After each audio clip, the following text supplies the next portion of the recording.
Good morning, everybody. How are you? This is Orijit Basu Choudhury. Welcome to Unacademy. তো আজ আমি এখানে পড়াবো জাতীয় মানবাধিকার কমিশন, ন্যাশনাল হিউম্যান রাইটস কমিশন, যেটি ডব্লিউবিসিএস পরীক্ষা বলো, ইউপিএসসি পরীক্ষা বলো, ক্লার্কশিপ পরীক্ষা বলো, যে কোনো পরীক্ষার জন্য ইম্পর্টেন্ট, তাই না? তো চলো শুরু করা যাক। তো শুরু করার আগে বলি, দেখো আমি ইউটিউবে এই যে তোমাদের চ্যানেল ডব্লিউবিপিএসসি জিএস 101, এই চ্যানেলে আমি শুরু শুরু করেছিলাম পলিটি যে ক্লাসগুলো দিয়ে। সেখানে তোমরা কনস্টিটিউশনাল বডি এবং নন কনস্টিটিউশনাল বডি অবশ্যই করে তোমরা দেখেছো। নন কনস্টিটিউশনাল বডির মধ্যে attorney general, advocate general, okay, finance commission, UPSC, state PSC সবই পড়ানো আমার হয়ে গেছে, অবশ্যই রেকর্ডিংগুলো তোমরা দেখবে। আর নন কনস্টিটিউশনাল বডির মধ্যে লোকপাল, লোকায়ুক্ত, সিআইসি, ঠিক আছে, এসআইসি, স্টেট ইনফরমেশন কমিশন, তারপর যদি তোমার সিবিসি, সিবিআই, আজকে পড়াবো ন্যাশনাল হিউম্যান রাইটস কমিশন, আগামীকাল পড়াবো স্টেট হিউম্যান রাইটস কমিশন, তারপরে এক্সিকিউটিভ বডি নীতি আয়োগ দেখাবো, মানে তোমাদের ভালো করে বুঝিয়ে দেবো। একদম পুরো নোটস থাকবে, সবই তোমরা দেখতে পাবে, ওগুলো পড়িয়ে ভালো করে দেবো। তারপর আমাদের পার্ট কমপ্লিট, তারপর আমরা প্রিভিয়াস ইয়ারই ওর পর কোয়েশ্চেন শুরু করবো এই চ্যানেলে।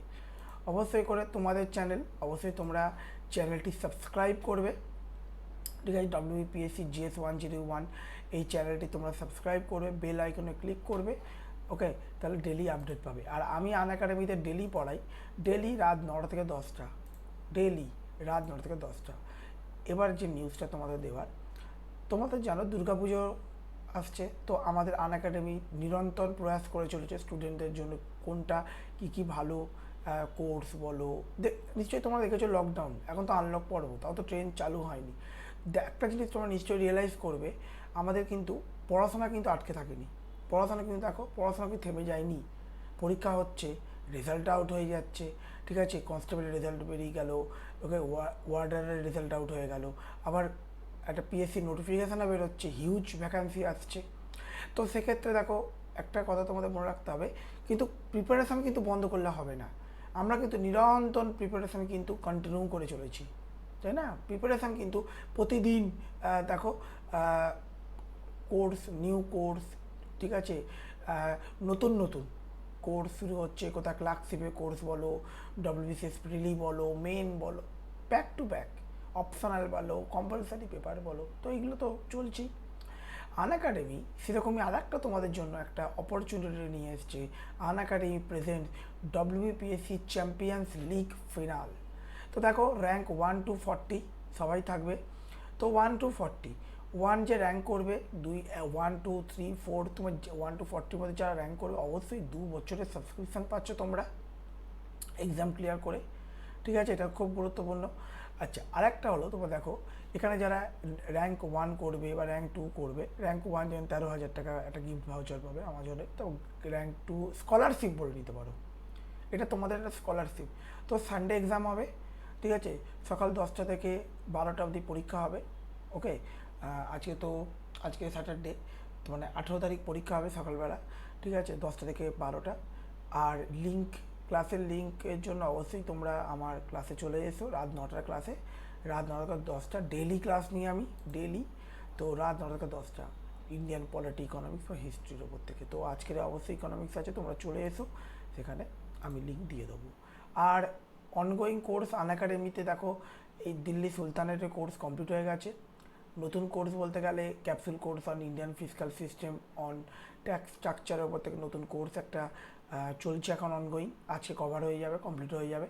এবং 19 তারিখ থেকে নতুন একটা কোর্স আসছে যার নাম হলো Indian parliament, okay, structure and functioning. তো অবশ্যই করে তোমরা সাবস্ক্রাইব করে নাও। দেখো, যারা এক্সাম দিচ্ছ অবশ্যই ভালো করে পরীক্ষা দাও। 2 বছর আগে যারা এখন মনে করছো যে ইমিডিয়েট সাবস্ক্রাইব করবে, সানডে পরীক্ষা, হ্যাঁ, তো সাবস্ক্রাইব করতে পারো। অরিজিৎ আমার রেফারেল কোড, এই কোড ইউজ করে তুমি 10% ডিসকাউন্ট পাবে। 15,200 টাকা যদি তোমার সাবস্ক্রিপশান প্রাইস হয়, আমার কোড ইউজ করলে তুমি দেখতেই পাচ্ছ এখানে লেখাই আছে 13,680 টাকা, ঠিক আছে। তারপর আমরা একটু আলোচনা করব, করার পর আমরা বলে দেবো যে কী কী, দেখতেই পাচ্ছ এখানে সাবস্ক্রিপশান এর প্রাইস স্ট্রাকচারটা তোমাদের সামনে রয়েছে, ক্লিয়ার? চলো এবার আমরা শুরু করি। চলো, ন্যাশনাল হিউম্যান রাইটস কমিশন, দেখো প্রশ্নটার মানে কথাটার মধ্যেই তুমি উত্তর পেয়ে যাচ্ছ। দেখো, ন্যাশনাল হিউম্যান রাইটস কমিশন মানে কি? জাতীয় মানবাধিকার একটা কমিশন, তাই না? তো কি জাতীয় মানবাধিকার কমিশনের মেন কাজ কি? দেখো, আমরা নিশ্চয়ই ফান্ডামেন্টাল রাইট, কম্পিটিটিভ এক্সাম পরীক্ষা দিচ্ছ, নিশ্চয়ই মৌলিক অধিকার নিশ্চয়ই সবাই পড়েছো। ফান্ডামেন্টাল রাইট যাকে আমরা বলি মৌলিক অধিকার বলি। তো আমরা যে এত পাওয়ার পাই, আমরা যখন রিড পড়িয়েছিলাম আমরা কি বলেছিলাম? 32 পড়ার সময় সোল অফ ইন্ডিয়ান কনস্টিটিউশন এবং মৌলিক অধিকার যদি তোমার যদি কোনো সময় উল্লঙ্ঘন হয়, মৌলিক অধিকার যদি সাপোজ কোনো সময় যদি তোমার মনে হয় ভায়োলেট হচ্ছে, সেখানে তুমি 226 বলে তুমি হাইকোর্ট, 32 বলে তুমি সুপ্রিম কোর্ট যেতে পারছো, হেভিয়াস কর্পাস, ম্যান্ডারমাস, কোয়ারেন্টো, সার্টিওয়ারি। মৌলিক অধিকার দেখো 12 থেকে 35 যে মানবাধিকার যেগুলো রয়েছে, মৌলিক অধিকার রয়েছে, মানুষের যে অধিকারগুলো রয়েছে, abolition social discrimination, abolition of untouchability, ঠিক আছে, কাউকে জাতি ধর্ম বর্ণের ওপর কাউকে বেশ কাউকে ডিসক্রিমিনেট করতে পারবে না, ঠিক আছে, forceful labour, prohibition of forceful labour, জোর করে কাউকে বলপূর্বক কাউকে নিজের ইচ্ছার অধীনে মানে কাউকে ইচ্ছার বিরুদ্ধে গিয়ে কারো কোনো কিছু চাপিয়ে দিতে পারবে না জোর করে। তারপর যদি দেখো কালচারাল রাইট, তারপর যদি দেখো কালচারাল রাইট আছে, রিলিজিয়ান রাইট, সমস্ত কিছু প্রতিটা ধর্মীয় ব্যক্তি তার নিজের ধর্ম গ্রহণ, ধর্ম পালন, ধর্ম প্রচার, তো এগুলো আমাদের মৌলিক অধিকারের মধ্যে পড়ে, তাই না? আমরা মৌলিক অধিকারের মধ্যে পড়ে। আর একটা কথা আছে, নেক্সট মান্থে নভেম্বর মাসে আমার একটা ব্যাচ করে শুরু হচ্ছে, সেটা WBCS প্রিলির 2021-এর কথা মাথায় রেখে, 2021 প্রিলির কথা মাথায় রেখে একটা ছোট্ট কোর্স শুরু হচ্ছে, তোমাদের ফেব্রুয়ারি অবধি, জানুয়ারি শেষ অবধি হবে, ঠিক আছে? তো অবশ্যই করে ব্যাচ কোর্স, আমি যেমন পলিটি পড়াবো, ওখানে ইতিহাস পড়াবেন আলাদা টিচার আছে, ঠিক আছে, ওখানে জিকে পড়া আলাদা টিচার, জিওগ্রাফি আছে আলাদা টিচার। তো অবশ্যই নতুন ব্যাচ কোর্স, তো অবশ্যই সাবস্ক্রাইব করে নাও। কোড ইউজ করবে অরিজিৎ, ARIJIT।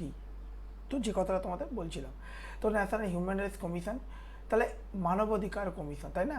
এর কাজ কি? দেখো, আগে ফার্স্ট অফ অল তোমাদের বলি, 1993 সালে মানবাধিকার সুরক্ষা আইন অনুযায়ী জাতীয় মানবাধিকার কমিশন সংস্থাটি প্রতিষ্ঠিত হয়।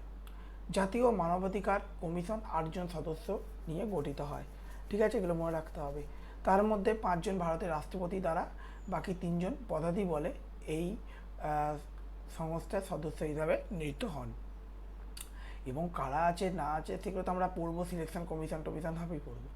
আজকে ধরো একটা ছোট্ট এক্সাম্পল দিচ্ছি, ধরো সাপোজ একজন ব্যক্তি ক্রাইম করেছে, ক্রাইম করলে সে ব্যক্তি কোথায় যাবে?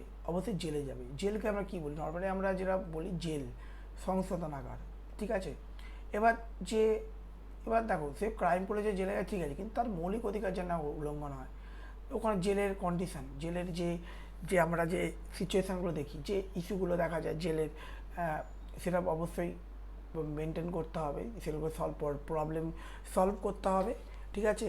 তারপরে একজনের তার তারপর ধরো জেলের ভেতরে ধরো যে সমস্ত হাইজিন মেনটেন করতে হবে প্রপার, তুমি দেখতেই পাও জেলে ডিনার বলো, এগুলো শুনতে পাবে নিশ্চয়ই, ডিনার বলো, সকালে ব্রেকফাস্ট থেকে শুরু করে লাঞ্চ থেকে শুরু করে ডিনার বলো, টাইম টু টাইম, ঠিক আছে, পেপার পড়া, মানে এছাড়া যারা ওয়ার্কআউট করে সমস্ত কিছু, কারণ এটা সংশোধনাগার, ঠিক আছে। কাউকে ধরো কোনো ব্যক্তিকে জোর করে নিয়ে গিয়ে কাউকে হ্যারাসমেন্ট করা যাবে না, বা কাউকে জেলে নিয়ে গিয়ে মানে ধরো অ্যারেস্টেড পার্সনকে, হ্যাঁ, তুমি থানায় নিয়ে গিয়ে তুমি তার উপর 3rd ডিগ্রি যেটা আমরা বলি, যেটা নিউজও শুনতে পাও, এরকম কিছু হবে। তো মৌলিক অধিকার কিন্তু ভায়োলেশন না হয়। একটা ব্যক্তি ক্রাইম করেছে, পুলিশের কাজ হলো চার্জশিট, তার তিনি সে ক্রাইম করেছে প্রমাণিত করা, তার যা রিপোর্ট কালেকশন করা, কোর্টে উইদিন 24 আওয়ার্সের মধ্যে, আর্টিকেল তোমরা জানো 22 আছে, কোর্টে প্রেজেন্ট করবে, যাতায়াত সময় বাদে কোর্টে প্রেজেন্ট করবে, ঠিক আছে। কোর্টে প্রেজেন্ট করলে বা কোর্ট থেকে তাকে বলা হবে যে সে যাবজ্জীবন করে কারাদণ্ড দেওয়া হবে, না তাকে অনেক সময় কাউকে যাবজ্জীবন কারাদণ্ড হবে, না তাকে জামিন দেওয়া হবে, না সে বেকসুর কাছে কোর্ট ঠিক করবে, কোর্ট ডিসাইড করবে, ঠিক আছে। মানে একটা প্রপার ওয়ে থাকবে। তারপর ধরো কাউকে রেসিজম বা ধরো জাত, তারপর ধরো কাস্টিজম, এগুলোর ওপর বেস করা করে ডিসক্রিমিনেট করা যাবে না, টোটালি বলতে পারো প্রোহিবিটেড, নিষিদ্ধ, আর্টিকেল 17 যদি তুমি দেখো, ঠিক আছে। কারোর বার্থ প্লেস, ঠিক আছে, কারোর এইগুলো এবং প্রতিটা ধর্মীয় ব্যক্তি তার নিজের ধর্ম গ্রহণ, ধর্ম পালন, ধর্ম প্রচার করতে পারবে। কিন্তু এক্স্যাক্টলি এটাও মনে রাখবে, কাউকে কিন্তু ধর্ম কিন্তু নিজের ধর্ম কাউকে ধর্মান্তরিত করার চেষ্টা করতে, অ্যাবসলিউট নয়, কিন্তু নিজের ধর্ম নিজে অবশ্যই গ্রহণ পালন প্রচার তো করতেই পারি। কালচার রাইট, আমাদের ভারত ডাইভার্স কান্ট্রি, ঠিক আছে, প্রতিটা ভারতে প্রতিটা প্রান্তে বিভিন্ন কালচারাল বৈচিত্র্যের মধ্যে ঐক্য, বৈচিত্র্যময় দেশ, তাই না, ডাইভার্স কান্ট্রি। তো অবশ্যই করে তাদের নিজস্ব রাইট আছে, তার নিজের ভাষায় কথা বলা, অবশ্যই তার এটা মৌলিক অধিকার, যা যা মৌলিক অধিকারে পড়বো, সেই মৌলিক অধিকার রক্ষার্থে ন্যাশনাল হিউম্যান রাইটস কমিশন কিন্তু প্রতিষ্ঠিত হয়েছিল। প্রভিশন, দেখো, national human rights commission of India is an independent, okay, independent স্বাধীন একটি স্ট্যাটুটরি বডি। কবে এস্টাবলিশ হয়েছিল? এস্টাবলিশড অন 12 অক্টোবর 1993, ঠিক আছে, কবে এস্টাবলিশ হয়েছিল? 12 October 1993, as per provision of protection of human rights, okay, act, ঠিক আছে, এটা কিন্তু খুব গুরুত্বপূর্ণ, ঠিক আছে, 1993। লেটার, তাহলে বুঝি এটা পার্লামেন্টের অ্যাক্টের মাধ্যমে, এটা পার্লামেন্টের রেজুলেশন অ্যাক্টের মাধ্যমে, এটা স্ট্যাটুটরি বডি, এটা কিন্তু কনস্টিটিউশনাল বডি নয়। লেটার এটাকে অ্যামেন্ড করা হয়েছিল 2006 সালে, ঠিক আছে। তোমরা জানো national human rights commission celebrate করছে ইটস সিলভার জুবলি, কারণ 25 বছর কমপ্লিট হলো। তো কবে? 12 অক্টোবর, 12 অক্টোবর 2018। আচ্ছা, ন্যাশনাল হিউম্যান রাইটস কমিশনের হেডকোয়ার্টার কোথায়? তো মনে রাখতে হবে ন্যাশনাল হিউম্যান রাইটসের হেডকোয়ার্টার কিন্তু নিউ দিল্লি। এগুলো কিন্তু পরীক্ষার সময় কিন্তু ইম্পর্টেন্ট, ঠিক আছে।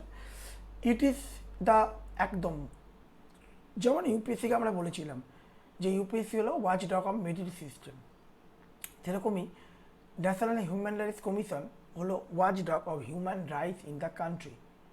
The rights related to life, liberty, equality, dignity. কী রাইটের মধ্যে পড়ে? লাইফ, অবশ্যই রাইট টু লাইফ, আর্টিকেল 21। এরকম না কোনো ব্যক্তিকে তুমি মানে কোনো ব্যক্তির জীবন এমন কিছু করবে না যাতে ব্যক্তির জীবনের অধিকার, মানে জীবন যাতে কোনো বিপন্ন না হয়ে যায়। Right to life, right two, দেখবে আমি তোমরা যেরকম তোমাদের কিছু কিছু রাইট টু প্রিভেসি, ঠিক আছে, রাইট টু প্রিভেসি, এগুলো সবই কিন্তু পড়ে। লিবার্টি, স্বাধীন চিন্তা ভাবনার স্বাধীন, থট, বিলিফ, ঠিক আছে, চিন্তার স্বাধীনতা, বিশ্বাসের স্বাধীনতা। ইকুয়ালিটি, অবশ্যই সেখানে জাতি, ধর্ম, বর্ণ, ডিগনিটি এবং সম্মান, রেসপেক্ট, ঠিক আছে। তো ইউথেনেসিয়া, আমরা এগুলো পড়েছি, অবশ্যই তোমার প্লাসে পড়বে। অফ দ্য ইন্ডিভিজুয়াল, কে করে? গ্যারান্টেড বাই দ্য কনস্টিটিউশন, ঠিক আছে, India, or embodied in the international convention. দেখো, ইউনাইটেড নেশন, তুমি জানো ভালো করে, ইউনাইটেড নেশন যে হিউম্যান রাইটস যে একটা বডি আছে, সেই বডিতে মনে রাখতে হবে, খুবই গুরুত্বপূর্ণ, সেই বডিতে এটা খুব ইম্পর্টেন্ট কিছু, আমরা কিন্তু ইউনাইটেড নেশনে কিন্তু সিগনেটারিট, ঠিক আছে, আমরা নন পার্মানেন্ট মেম্বার, এবং আমাদের ভারত থেকে বড় ডেমোক্রেটিক কান্ট্রি, এবং ডেমোক্রেটিক কান্ট্রিতে হিউম্যান রাইটস অবশ্যই মেনটেন করা অবশ্যই দরকার। কিন্তু একটা কথা মনে রাখতে হবে, অবশ্যই আমরা সেক্রেটারিয়েট আমরা মানি ইউনাইটেড নেশনের, কিন্তু মনে রাখতে হবে, ধরো আজকে ধরো কোনো একটা দেশ বললো যে ভারতবর্ষে এই প্রান্তে হিউম্যান রাইটসের ইস্যু হচ্ছে, এবার যদি কালকে যদি অন্য দেশ, যদি ইউনাইটেড নেশন যদি বলে না হ্যাঁ হচ্ছে, আমাদের মনে হচ্ছে, না না না না না, আমাদের ভারত সোভারেন কান্ট্রি, সার্বভৌম দেশ, আমরা কোনো বিদেশি দ্বারা বিদেশ যার নিয়ন্ত্রণ নয়, আমরা স্বাধীন দেশ, ঠিক আছে। আমাদের এখানে বডি আছে, ন্যাশনাল হিউম্যান রাইটস কমিশন আছে, যুক্তরাষ্ট্রে কারো স্টেট হিউম্যান রাইটস কমিশন আছে, ঠিক আছে, বিশাল বড় বড় ডিপার্টমেন্ট আছে, তারা ইনভেস্টিগেট করবে যে সেই সত্যি কি হিউম্যান রাইটস ভায়োলেট হচ্ছে কি না, তাই না। কিন্তু এই যে মনে রাখতে হবে, এই যে ইন্ডিভিজুয়াল যে guaranteed by Indian constitution or embodied in the কোথায় international covenant and enforceable by court in India, ঠিক আছে। তো এগুলো কিন্তু খুব গুরুত্বপূর্ণ।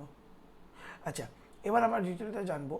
দেখো, এই খুব গুরুত্বপূর্ণ একটা পয়েন্ট তোমাদেরকে এবার বলছি, এই পয়েন্টটা মনে রাখতে হবে যে UDHR, universal declaration of human rights, তোমরা জানো, দেখো যেটা বললাম, it was established in conformity with Paris principle. Adopt কবে হয়েছিল?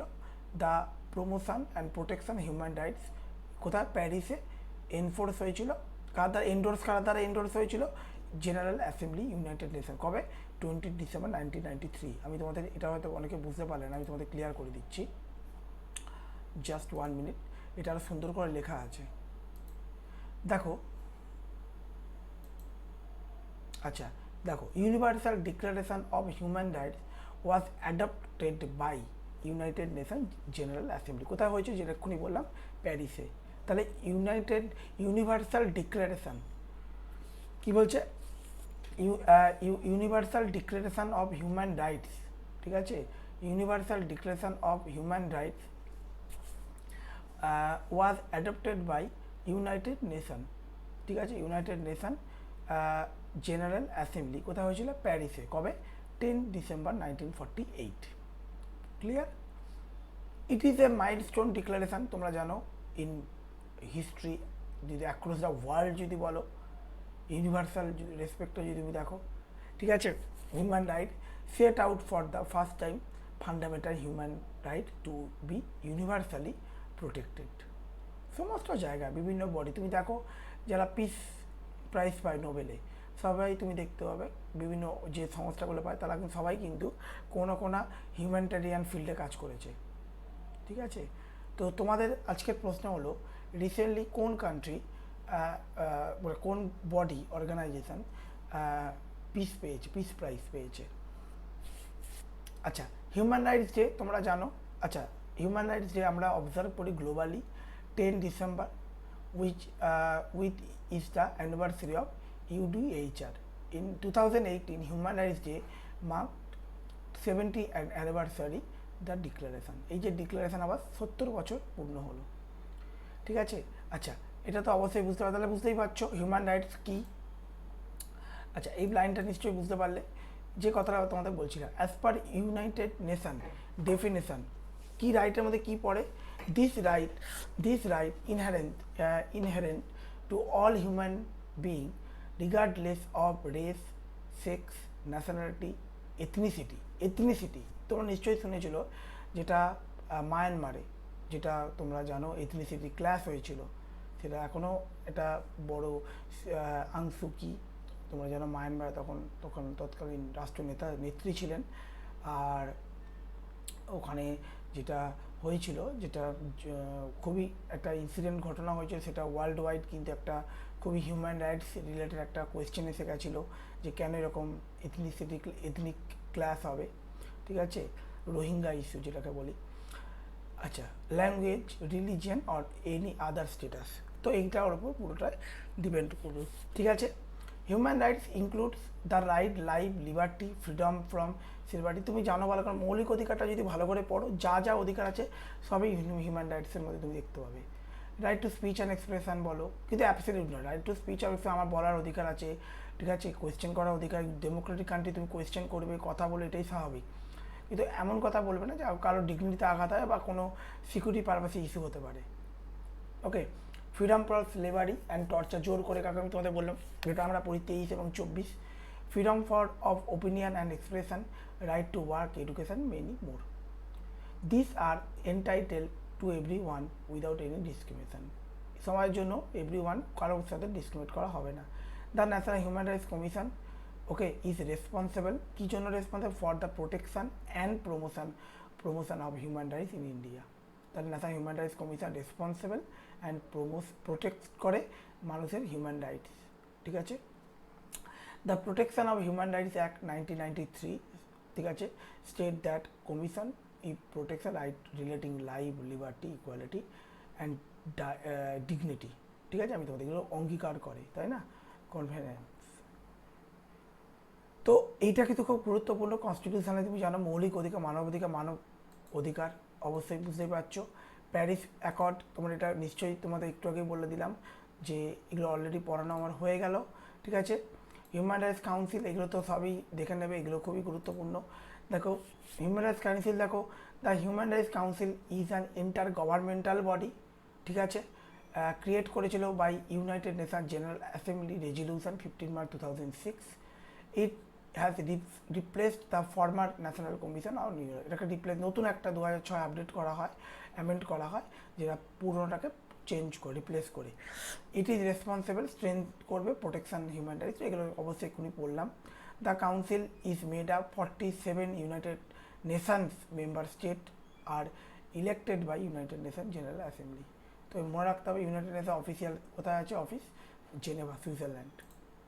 আচ্ছা, এবার আমি আমাদের ভারতের হিউম্যান রাইটস নিয়ে পড়বো। দ্য ন্যাশনাল হিউম্যান রাইটস কমিশনে কারা কারা থাকেন, তো অবশ্যই আমরা এগুলো ডিটেলে এবার জানতে পারবো। দেখো, national human rights commission comprises, অবশ্যই দেখো ইন্টারন্যাশনাল রেসপেক্টটাও পড়িয়ে দিলাম, ন্যাশনাল রেসপেক্টটাও তোমাদের পড়িয়ে দিলাম। National human rights commission comprises of a chairman, একজন চেয়ারম্যান, একজন 4 মেম্বার থাকে। The chairman should be retired chief justice of India, তো এটা মনে রাখতে হবে। আচ্ছা, যে আদার মেম্বার, এবার দেখো যে আদার মেম্বার, 1 মেম্বার, দেখো খুব গুরুত্বপূর্ণ এই পয়েন্টগুলো। 1 মেম্বার ইজ, দেখো সিলেকশন কমিটি কিন্তু আলাদা আছে, সেটা ছেড়ে দাও, পরে আমরা পড়বো, একটু পরেই পড়বো। এখন যেটা মনে রাখবে, 1 member who is or has been a জাজ of the supreme court of India, প্রাক্তন, এই জন্য দেখবে 70 ইয়ার, ঠিক আছে। তুমি বলবে হিউম্যান রাইটস কমিশন অবধি, কারণ হাইকোর্ট হলে 62 আর সুপ্রিম কোর্টে 65 রিটায়ার করে, তারপরে হিউম্যান রাইটস কমিশনে জয়েন করতে পারেন। 1 member is chief justice of high court, প্রাক্তন অবশ্যই। 2 মেম্বার টু অ্যাপয়েন্ট করা হয়, আরও 2জন যে মেম্বারকে অ্যাপয়েন্ট করা হয় যার নলেজ আছে, প্র্যাকটিক্যাল এক্সপিরিয়েন্স আছে হিউম্যান রাইটস ফিল্ডে, দীর্ঘদিন ধরে কাজ করেছে। ধরো apart from this member, chairperson of national commission for minority, national commission for SC, আমি এগুলো সব পড়িয়েছি, national commission for ST, national commission for OBC, বা যদি মহিলা কমিশনে দীর্ঘদিন হয়তো কাজ করেছে, ঠিক আছে। মানে এক্সপার্টাইজ যাকে আমরা বলি, একদম নলেজেবল ব্যক্তি, এক্সপিরিয়েন্সড, ঠিক আছে। অ্যাপয়েন্টমেন্ট কী বলছে, অ্যাপয়েন্টমেন্ট বলছে এ পার্সন, ঠিক আছে, এ পার্সন, দেখো অ্যাপয়েন্টমেন্ট কী হয়, প্রেসিডেন্ট অ্যাপয়েন্ট করবে, অবশ্যই প্রেসিডেন্ট অ্যাপয়েন্ট করবে, প্রেসিডেন্ট রিমুভ করবে, কিন্তু কিছু চেঞ্জ আছে। দেখো, প্রেসিডেন্ট অ্যাপয়েন্ট করে the chairperson and members of national human rights commission on the recommendation, এই যে রেকমেন্ডেশন বা একটা কমিটি গঠন করা হয় যে হিউম্যান রাইটস কমিশন কে হবে, তার জন্য রয়েছে প্রাইম মিনিস্টার, চেয়ারপারসন সবথেকে গুরুত্বপূর্ণ। অন্যান্যগুলোর সাথে মেন ডিফারেন্স যদি দেখো, হোম মিনিস্টার, একদম হোম মিনিস্টার খুবই গুরুত্বপূর্ণ। আচ্ছা, স্পিকার অফ লোকসভা, দেখো স্পিকার আছেন লোকসভা স্পিকার, আবার leader of the opposition in Lok Sabha, তাহলে দেখো লোকসভা 2জন, লোকসভা স্পিকার আবার অপোজিশন লিডার থাকছে লোকসভা থেকে, পিএম আছে আর হোম মিনিস্টারও আছে। এবার দেখো ডেপুটি চেয়ারম্যান রাজ্যসভা, চেয়ারম্যান নয়, ডেপুটি চেয়ারম্যান এবং leader of the opposition in Rajya Sabha, এই হলো তোমার মেম্বার। এরা সিলেকশন করবে, কে সিলেকশন কমিটিতে থাকবে, ঠিক আছে। ফাংশন যদি বলো, অবশ্যই এটা নতুন করে আর কি বলবো, নতুন করে বলার কিছুই নেই। প্রোঅ্যাক্টিভ অর রিঅ্যাক্টিভলি ইনকোয়ারি করে যদি কোনো জায়গায় যদি হিউম্যান রাইটস ভায়োলেশন হয়, ঠিক আছে। Into violation of human rights or negligence is the prevention of such violation by public servant, যদি আজকে ধরো পাবলিক সার্ভেন্ট দ্বারা যদি কোনো ব্যক্তি যদি হিউম্যান রাইটস যদি ভায়োলেশন হয়, তাহলে অবশ্যই এনারা চেক করবে, এরা ইনকোয়ারি করবে। By leave of the court intervenes in court proceeding related, human rights related যে কোনো প্রসিডিং যখন কোর্টে হয়, অবশ্যই তারা পার্টিসিপেট করে। এরা ভিজিট করে বিভিন্ন জেলে, গিয়ে দেখে কন্ডিশন কেমন, রিভিউ করে, ঠিক আছে, সমস্ত কিছু। আরেকটা কথা মনে রাখবে, হিউম্যান রাইটস রিলেটেড যদি কোনো কিছু চেঞ্জ করতে হয় বা কোনো যদি সাজেশান দিতে হয় মনে করলে, সেন্ট্রাল গভর্নমেন্টকে অবশ্যই কমিশন অবশ্যই রিপোর্ট পেশ করবে, বছরে বাৎসরিক রিপোর্ট, আর স্টেটের ক্ষেত্রে স্টেটে পেশ করবে রাজ্য, স্টেট লেজিসলেটিভ অ্যাসেম্বলি। কিন্তু মনে করলে যে কোনো সময় 1 বছর যদি কোনো খুবই গুরুত্বপূর্ণ হয়ে গেল, খুবই গুরুত্বপূর্ণ ইস্যু হয়ে গেল, বা যদি ইমিডিয়েট কিছু পরিবর্তন দরকার আছে, কোনো একটা আইনের পরিবর্তন দরকার আছে হিউম্যান রাইটস রিলেটেড, সেক্ষেত্রে কিন্তু যে কোনো মানে এছাড়া কমিশন যে কোনো গুরুত্বপূর্ণ বিষয় সম্পর্কিত প্রতিবেদন বছরে যে কোনো সময় কেন্দ্র রাজ্য সরকার কাছে পেশ করতে পারে, ঠিক আছে। বাৎসরিক রিপোর্ট লোকসভাতে পেশ করবে, অবশ্যই পার্লামেন্ট, আর রাজ্যের ক্ষেত্রে রাজ্য বিধানসভা, স্টেট লেজিসলেটিভ অ্যাসেম্বলি। তাহলে বুঝতে পারছো, এবং এরা রিসার্চ করে, নিজেরা যে আন্ডারটেক করে, প্রমোট করে, রিসার্চ করে হিউম্যান রাইটস ফিল্ডে কী আরও কী করলে আরও হিউম্যান রাইটসে কীভাবে আরও বেশি অ্যাকাউন্টেবিলিটি করে, মানুষকে আরও কীভাবে মানুষকে রক্ষা করা যেতে পারে, মানুষকে আরও কী করে ভালো করা যেতে পারে, মানে ভালো বলতে গেলে কী হিউম্যান রাইটস রক্ষা করা যেতে পারে, কী প্রবলেমগুলো আছে, আরও কী প্রবলেম আছে যেগুলো হয়তো দায়রার মধ্যে হয়তো নেই, হতে পারে অনেক রকম, তো এইগুলো মনে রাখতে হবে। এরা বিভিন্ন জায়গায় সেমিনার করে, মানবাধিকার রিলেটেড বিভিন্ন জায়গায় তারা সোসাইটি, বিভিন্ন জায়গায় গ্রামে গঞ্জে সেখানে যায়, মানুষকে বোঝায় তার অধিকার সম্পর্কে। কারণ অর্ধেক মানুষ, তুমি দেখো, নিজের যে এত মৌলিক অধিকার যে সংবিধান, সে অর্ধেক মানুষ জানেই না। ঠিক আছে, তো সেটা মানুষের মধ্যে আরও অ্যাওয়ারনেস তৈরি করা, তার নিজস্ব নিজের অধিকার নিজে নিতে হবে, তাই না? নিজেদের অধিকার। ঠিক আছে, তো অবশ্যই তুমি সেই অধিকার অ্যাক্সেস করবে। এনকারেজ করে এফোর্ট হবে এনজিওগুলোকে যারা হিউম্যান রাইটস ফিল্ডে কাজ করে। ঠিক আছে, তো এগুলো খুব গুরুত্বপূর্ণ। পাওয়ার যদি দেখো, the commission has power, civil কোর্টের মতো পাওয়ার। ঠিক আছে, রিভিউ করতে পারে within 1 year of occurrence, recommend করে। ঠিক আছে, compensation two victim, prosecution acute, but recommendation not binding. Recommend করতে পারে। ঠিক আছে, ধরো আজকে কোনো একজন ব্যক্তি দেখা যাচ্ছে জেল খাটলো, জেল খাটার কিছুদিন পর জানা গেলো সেই ব্যক্তিটি কোনো ক্রাইমই করেননি। ঠিক আছে, কোনো ক্রাইমই করেননি, তখন তাকে কম্পেনসেশনটা কমলো, রাজ্য সরকার বললো এতটা না রে, এই আমি দেবো, বা এটা যাতে জীবনটা ব্যর্থ না হয়ে যায়, তাই না? সেই রেকমেন্ডেশন মানতে পারে, অন্যান্য ফিল্ডেও রেকমেন্ড করে নাও মানতে পারে। ঠিক আছে, সেটা আলাদা ম্যাটার। স্ট্রাকচারতেও যদি দেখো, তো তোমরা জানো national human rights commission is a multi member body. এটা যে আমি তোমাদের প্রথমেই বললাম, national human rights commission is a multi member body which consist of a chairman and 7 other member. Out of 7 member তোমরা জানো এক্স অফিসিও মেম্বার। আচ্ছা, president appoint করে চেয়ারম্যান আদার মেম্বারকে। ঠিক আছে, national human rights commission of high powered committee head করে, তোমরা জানো প্রেসিডেন্ট, হোম মিনিস্টার থাকছে, এগুলো তো পড়িয়ে দিলাম। এইটা মনে রাখতে 5 বছর অ্যাপয়েন্ট হয় ফর 5 বছরের জন্য, এবং 70 ইয়ারে, যেটা আগে হয়, হুইচ এভার ইজ আর্লিয়ার। এবং যদি কোনো ব্যক্তিকে অপসারণও করা যেতে পারে। মনে রাখতে হবে সদস্যদের অপসারণ করতে গেলে রাষ্ট্রপতি অপসারণ করবে। কী জন্য? হয়তো তিনি দেউলিয়া হয়ে পড়লেন, বা তিনি পদে থাকাকালীন সরকারি অফিসের সঙ্গে যুক্ত আছেন, বা ওই পদের দায়িত্ব যথাযথ পালন করতে অসমর্থ, বা তিনি যদি কোনো বিষয়ে অভিযুক্ত হন। যদি এরকম অভিযুক্তর কথা বা অ্যালিগেশনের রিপোর্ট যদি তার এগেনস্টে আনা হয়, তাহলে অবশ্যই সেটা সুপ্রিম কোর্ট জাজ ইনকোয়ারি করবে। ঠিক আছে, conducted by the supreme Court জাজ, এটা মনে রাখতে হবে। এছাড়া কমিশনে আমি তোমাদের বললাম রিসার্চ উইং আছে, সেক্ষেত্রে আবার স্পেশালাইজড ডিভিশন আছে, law division, investigation division, policy research, programme division, training division, administration division. তাহলে দেখো, তাহলে আমরা কী জানতে পারলাম? জাতীয় মানবাধিকার কমিশনের মধ্যে আমরা কার্যকাল জানতে পারলাম, অপসারণ পদ্ধতি, কার্যাবলী, তাদের রিপোর্ট সাবমিট, এজ, পুরো আমরা ডিটেলসটা জানতে পারলাম। এবার দেখো, national human rights commission related যদি তুমি দেখো, লিমিটেশন নিয়ে অনেক ইনফরমেশান আছে। বলা হয় অ্যাকাউন্টেবিলিটি, কারণ ম্যান পাওয়ার আরও বাড়াতে হবে, আরও বেশি পাওয়ারফুল, আরও বেশি স্বাধীন দিতে হবে। ঠিক আছে, ফ্রিডম দিতে হবে কমিশনগুলোকে। ঠিক আছে, তো মেকানিজম, এদের সেই প্রপার মেকানিজম নেই ইনভেস্টিগেশন করার। ইনভেস্টিগেট যদি না করতে পারে তাহলে কী করে? হ্যাঁ, রিসোর্স যদি না থাকে তাহলে কী করে? তাহলে অবশ্যই ম্যান রিসোর্সটা খুব দরকার। In majority case, it asks the concerned central and state government to investigate state cases violation of human rights. তাহলে এগুলো খুব গুরুত্বপূর্ণ। তো এর জন্য কী করতে হবে? আরও তাহলে কী করতে হবে? গভর্নমেন্টকে রেকমেন্ডেশন করে, রেকমেন্ডেশন গভর্নমেন্ট রিজেক্ট করতে পারে। তাহলে এর জন্য কী করতে হবে? তারপর ধর national human rights commission power related violation of human rights by arm force have largely restricted. তুমি জানো ভালো করে, দিদি ধরো আজকে একটা এরিয়াতে কোনো জায়গায় ধরো সাপোজ ধরো চলছে, এমার্জেন্সি চলছে, বা কোনো জায়গায় ধরো মিলিটারি শাসন চলছে, তো সেক্ষেত্রে কী হবে? ধরো আর্ম ফোর্স কোনো জায়গায় আছে ধরো, ঠিক আছে, ডিপ্লয় করা আছে, তো সেক্ষেত্রে কিন্তু অনেক সময় শোনা যায় হিউম্যান রাইটস ভায়োলেশন হচ্ছে, মানুষ মোবাইল ফোন ইউজ করতে পারছে না, বা সেক্ষেত্রে কিন্তু কিছুটা রেস্ট্রিকশান আছে। এটাও কেউ ড্রব্যাক বলে, কিন্তু সিকিউরিটি পারপাসে এটাকে তোমাকে মানতে হবে, তাই না? আচ্ছা, এই যে কথায় দেখবে গভর্নমেন্ট থেকে দেখবে ইন্টারনেট বন্ধ করে দেওয়া হয়, এটাও কিন্তু মৌলিক অধিকারের মধ্যে পড়ে। আর্টিকেল 19 যদি তুমি দেখো, রাইট টু ইন্টারনেট অ্যাক্সেস, তো সেক্ষেত্রেও কিন্তু এটাও তোলে যে একটা দেশে এতবার করে ইন্টারনেট বন্ধ থাকে। ঠিক আছে, তো এগুলো খুব গুরুত্বপূর্ণ। তার যে সাজেশন কি ওয়ে ফরওয়ার্ডকে যে স্টাফ বৃদ্ধি করতে হবে, আরও স্বাধীনতা দিতে হবে, এদের কথা গভর্নমেন্টকে শুনতে হবে, সেগুলো ইমপ্লিমেন্ট করতে হবে, এই হলো সাজেশন। ঠিক আছে, তো বেসিক্যালি তোমাদের হিউম্যান রাইটস কমিশন রিলেটেড এইটুকুনি ইনফরমেশান আছে।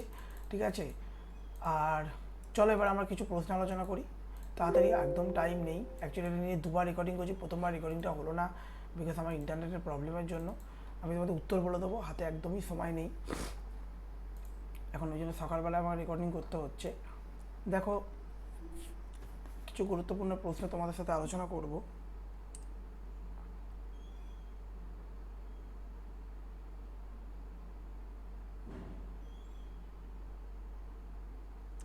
দেখো যদি তুমি দেখো কিছু প্রশ্ন দেখো, বলছো প্রথম প্রশ্নটা বলছে যে which are the following statement false, যদি অ্যান্সার হবে দেখো B 154 144 states that the governor will appointment the chief minister. ঠিক আছে, 154 নয় এটা, ঠিক আছে 154 কত নম্বর কারেক্ট অ্যান্সার অবশ্যই পড়িয়েছি, তোমরা বলবে। আচ্ছা 1B বলছে which are the following not match correctly, তো এখানে বলছে দেখো B 163 sworn of the chief minister, এটা নয়। আচ্ছা which are the following statement false, তো এর মধ্যে এটাও বলছে কোনটা ফলস তোমাকে বলছে, তিনেরটা বলছে দেখো see the governor is the president of the central state council, একদমই নয়, গভর্নর নয়। ঠিক আছে, the state council responsible to hmm, state council কার কাছে রেসপন্সিবল, তো গভর্নরের কাছে। তো চারেরটা হবে এই সরি অ্যাসেম্বলির কাছে, কাউন্সিল কালেকটিভলি বলছে সরি, স্টেট কাউন্সিল কালেকটিভলি হবে অ্যাসেম্বলি বিধানসভা, আর individual governor. The advocate general appoint responsible to হুম, তো গভর্নর। আচ্ছা which are the post is hold by chief minister, থার্ডটা answer হবে কি, তো দেখো chairman of the state planning board, member of the national development council and chief person state government, একদম। হু determine the salary allowance of chief minister, তো সাতেরটা কিন্তু answer হবে B state legislature. আচ্ছা which are the following is not enjoyed by CM, তো আটেরটা কী হবে, আটেরটা বলছে যে চিফ মিনিস্টার অ্যাপয়েন্ট জাজ of the state high court, no this is wrong. Who provide oath to the minister of the state other than chief minister speaker of assembly, chief justice of high court না governor, তো নাটা হবে কিন্তু D who provide oath. তো আচ্ছা তো কিরণ বেদি governor Puducherry, তো এটা তোমরা অ্যান্সার করো, যদি না বুঝতে পারো তোমরা আমাকে বলবে, হাতে একদম সময় নেই সেই জন্য তাড়াতাড়ি কভার করতে হলো, কারণ আমার একটা থেকে ক্লাস আছে আবার। ঠিক আছে, তো এই অবধি রইলো, ভালো করে পড়ো, যদি না বুঝতে পারো আমাকে তোমরা বলতে পারো। ঠিক আছে, তো থ্যাংক ইউ ফর ডিসকাস।